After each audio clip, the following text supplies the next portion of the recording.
يخشونه ولا يخشون أحدا إلا الله وكفى بالله حسيبا.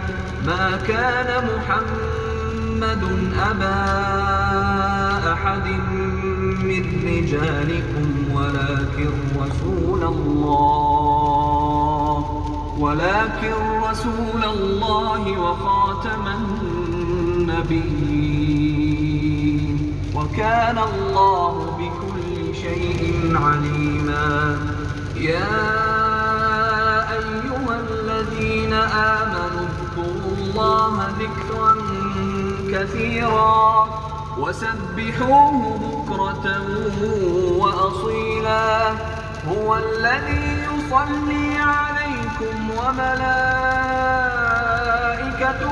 ليخرجكم من الظلمات إلى النور وكان بالمؤمنين رحيما.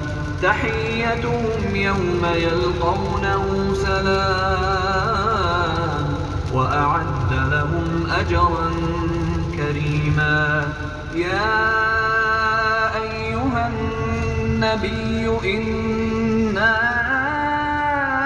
أرسلناك شاهدا ومبشرا ونذيرا وداعيا إلى الله بإذنه وسراجا منيرا. وبشر المؤمنين بأن لهم من الله فضلا كبيرا. ولا تطع الكافرين والمنافقين ودع أذاهم وتوكل على الله وكفى بالله وكيلا.